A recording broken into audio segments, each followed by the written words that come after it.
Hey y'all, welcome back to another J Word. I'm sitting up here laughing at myself because first of all, why was I in, slow motion? That setting on my camera, I was in that the whole time I was talking. Had no clue, had no idea. So I'm glad I had a chance to look and notice that I was in the wrong camera mode. But either way, I am off from work and I'm happy about it. It is 5 o'clock and I am just excited to be going home. We have a full 3-day weekend ahead of us because the 4th is on a Friday. So that means that after tomorrow, I'm off for the next 3 days, and I couldn't be more excited about it. That leads me to this discussion. Why do 9-to-5ers get so much hate? Ever since the content creation thing started, the model started, especially when monetization became a thing and you had a lot of people who was they started making more money here on YouTube or doing other modes of it, but specifically YouTube, because I think YouTube kind of started or engineered it before other platforms began. And once that got started and people were able to leave their jobs because they were making more money here than on the job, this whole thing of feeling like you're better than a 9-to-5er kind of molded. I won't say it started there. I'm sure it has its roots in another year or point of time, but specifically when this got started, it got real heavy. And don't get me wrong, I love content creation. I love being able to be a little influencer. I don't even know if I could consider myself a micro one. I'm so small, but I love what I do. I love being behind the camera. I love creating things that other people will enjoy. I love doing my YouTube shorts. I love doing my Instagram. Hold on, I'm being called by one of my sisters and I think it's because they're getting dinner and I definitely need to make this phone call so I can make sure I got me something to eat. So hold on 1 second, y'all. Hello, I'm back, y'all. My dinner tonight is from Cheddar Scratch Kitchen and I have some fried chicken. Not that y'all care, but fried chicken. Now, how you gonna try to beat me? And it's my go. How you gonna try to beat me? See, this is the craziness that you gotta deal with in Dallas. But anyway, fried chicken, broccoli cheese casserole, and mashed potatoes. Scrump, very scrump. Back to the 9-to-5 thing. When that got started, everybody started kind of making it seem like having a 9-to-5 was so bad. And, I'm making this and doing this and doing that, so I don't need a 9-to-5. And we celebrate you. We love you. Because as I was saying, I think that's what I was saying before I got off. I love being a content creator, and I understand, obviously, if something else is working for you, you kind of like, okay, I'm going to give my time to where I can devote it more, where I'm actually getting more bang for my buck. It's just when the judgment part comes in, where people start saying, I'm doing this because I don't have to do a 9-to-5. It's like, where do y'all think the 9-to-5ers are? Because if we ain't watching your content, you wouldn't be doing what you're doing. And I can say that because I'm on both sides of the field.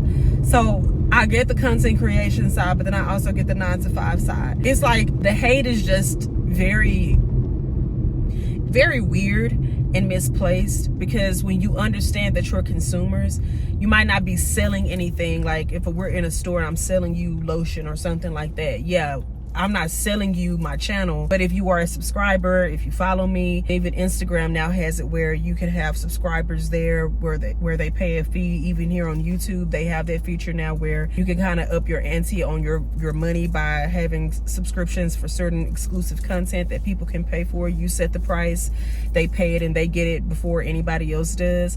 So you realize that a great majority of these consumers are people who work these 9-to-5 jobs. So let me tell you about a 9-to-5 job. Since y'all be hating on us so much, let me tell you about these 9-to-5 jobs. These 9-to-5 jobs keep these cities working. They keep the banks, insurance companies, schools running. Come on. Even for hospitals, I know that's not necessarily a 9-to-5, but there's a scheduled rotation where people are coming in there for so many hours doing a monumental service.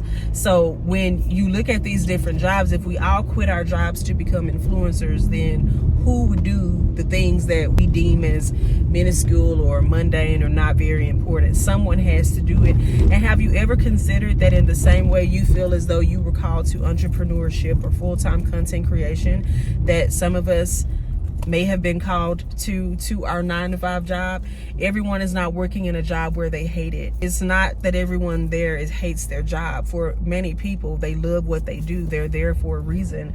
They enjoy being able to come in and doing what they do. My job in particular is very, very, very engineered on catering to the general public, and I love it. I love working for the citizens of Dallas. I love meeting people, not just here, but people outside of the city of Dallas. Even when I was an employee at Macy's, that was one of the things that I loved. Macy's was that job where I could honestly say I didn't know who I was going to meet each day I walked into the store. Every day was a different country, a new culture, something new that I had never experienced before.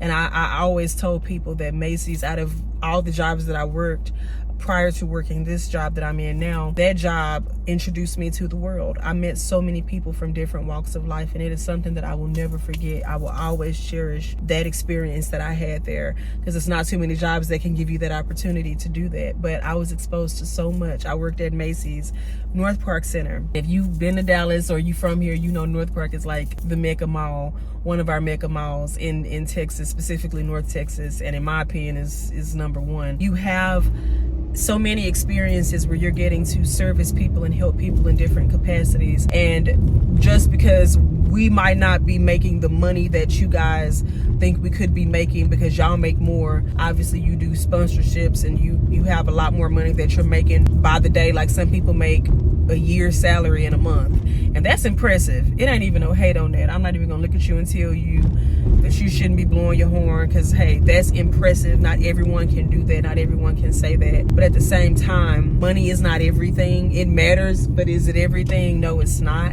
And for those of us who love what we do, we might not be making a year's salary income within a month, but for what we do, for the results that we see, for the courage that it takes to get out here every day and do something, challenging others, encouraging others, building better communities, uplifting others, servicing others, that can equate to what you feel in your bank account, if not greater, because you're leaving a lasting impact. And so I just wanted to make this video to shed some light on that, and then to also encourage the 9-to-5ers, because you got a lot of people that feel like, well, dang, I'm working a 9-to-5, I'm not really doing anything, I'm not really contributing, I'm just working a 9-to-5. But then you look at the YouTubers and you see them living their luxury lives and stuff like that. And hey, I enjoy looking at the content because I love luxury. I do. I love it. But you can look at it at a place sometimes when you're listening to certain ones, the discussions come up about 9-to-5s, you know, the breakdown of it. I can do a 9-to-5. I need someone, like I heard someone say in a video, they need someone who's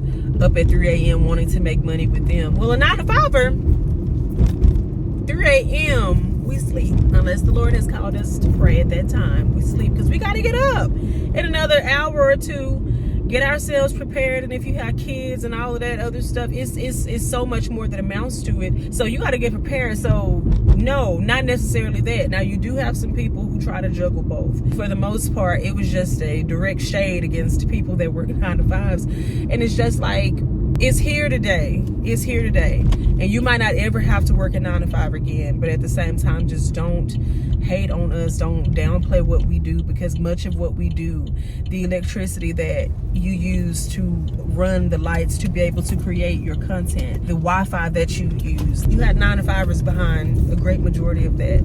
So if we're not producing and if we're not pushing it, you wouldn't be able to be the prolific content creator that you are. So give us our credit, you know, cut us our slack, give us a piece of the pie, give me some cheesecake, you know. Don't just say like, oh, it ain't nothing, when you're in the sky and you're flying and you're buying and you're purchasing on online stores and you're doing different things like that. It's these people in Dallas that just don't obey no traffic signals. They don't obey any signs. They don't do none of that. They just don't care. When you got the right of way, they just say, hey, anyway, I'm gonna go. But that's another story. We are responsible for a lot. And even for, as I mentioned before, the jobs that don't necessarily have a 9-to-5 shift. You have people that work different shifts. Every job is not strictly 9-to-5. But whatever job there is that requires you to work any amount of time, and it's not content creation, and so content creators kind of spit on it a little bit, I want to let you know, keep doing your job. They need us. They need us to do what we're doing, and they need you to keep doing what you're doing. If you feel like going into another career, or hopefully one day going into social media or content creation full time, do it. It's nothing wrong with it. I love to see people be able to do that. You're making so much money, you're able to really get into your zone of where you want to be and what you want to do. I love that. It's just the problem for me arises when it starts to be this whole conversation about why 9 to 5s are so bad. That's what they say too. Oh, you're working for someone else's dream.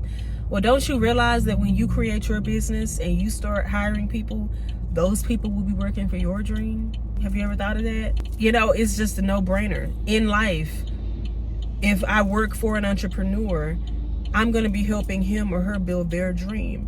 And then if I break away, I want to hire some people. They're going to be helping me build my dream. So it's like, it's not necessarily a bad thing. If we all have an I mindset and not a other mindset, then the breakdown of this world will be even worse than it already is. You have to have people who can sit under you and help develop and bring the dream to fruition. It's not always about having your name on the board or having your name on the title, but sometimes your name can go behind the title. You can come into a business and take it further than where it was when the originator started the company. It's levels to it, and you can be making just as much money, if not more, than an entrepreneur who set out to make the money on their own name. It's too much evidence and proof of that. So it's not saying, oh, don't go do it because this or that. But again, I have to keep saying it so people can just realize that it's not about hating on somebody because they're working at a job that funds or pushes the dream of someone else, especially when that is putting food on their table, that is keeping their lights on, their air on, that is doing a lot for them. Because when you make those videos where you down how other people make their money, 10 times out of 10, you're not going to reach into your pocket to give them anything for their bills. If they do quit their job and they say, okay, I'm going to go into full-time content creation, if they fall behind, if something happens where they can no longer create that content, or they have to blow through all of their emergency funds because of something that has happened traumatic in their life, we can't go and copy you on an email or call you up and say, well, hey, I listened to your advice and I quit my job, and I said I wasn't working for another man's dream. I was going to work for my own, and I just wanted to know if I could borrow $5,000 to catch me up on rent for the next month, because y'all know stuff is high. You're not going to answer that email. You already know you're not going to answer it. You're not going to answer that phone call. You're going to ask me, did I apply for workers' comp, or have I visited a local charity, or you know some free places that's around the town that might be giving out freebies and this and that. You're not going to, the propensity for you to actually go into your wallet to put your money where your mouth is low. So in that same instance, don't have the energy, don't have the gall to sit on camera and tell people or belittle people for working on jobs that are 9 to 5s, that are 8 to 5s, that are 10 to 3s, that are whatever. You have some people who work 2 jobs. They do what they have to do, and they're happy. Everyone's dream is not to become a content creator. Some people are just consumers. They enjoy consuming the content. They don't have to create it. So we have to understand that as well. All of us are not the same. And the way that you make your money, someone else can make it sitting behind a computer screen all day, and they can make just as much, if not more, working in IT, working in robotics. There's so many different things and ways to make money. Like they always say, it's more than one way to, what do they say, skin a cat, make a duck quack? I don't know. But it's more than one way to do things. It's more than one way to make $30,000 a month. It's not all contingent on social media or content creation. There's another way to do it, and some ways may be unknown at the moment, but there is a way to do it. There's another way to do everything. There's more than one way to do a lot of things. Keep your head up. Y'all, these people, my Lord. My Lord. Keep your head up. Don't allow what people say about 9 to 5s. Don't allow the flex to get you down. Keep your job. You need your job. Keep it. If you are interested in one day going full time, do it. I encourage you to do it. Remember where you came from, where you started from. Remember, 9 to 5ers. Love does make the world go round, but we somewhere on the top 10 list of things that make the world go round. 9 to 5ers, we do what we do, and if we didn't do it, it wouldn't be done. And most of the people sitting high now on I don't work a 9 to 5 talk would be looking back at us crying, asking us to go back to work if we stopped. Okay, let's just be real. So that's my little video. I might make a part 2, but all in all, that's what I wanted to say for right now. So if you are a 9 to 5, or jump in the comments and talk to me, list some jobs that are vital to this world, 9 to 5 jobs, and then even other jobs that may not necessarily be considered 9 to 5, but they are often frowned and looked down on because they don't fit the social media circle or all of that jazz. It doesn't sound as interesting as you saying that you're an entrepreneur and you quit your job and you're doing this and you're doing. Everybody can't do that. Everybody can't do that. Everybody can't. So you just got to understand that, and everybody don't want to do that too. Some of us really do. As I said before, we love what we do. We are grateful for it. We make no mistakes about it. We make no apologies about it. Y'all, these people are driving so wacky today. I have no clue what's going on, but let me go. I love y'all so much, and I will see y'all in my next video. Okay, bye y'all.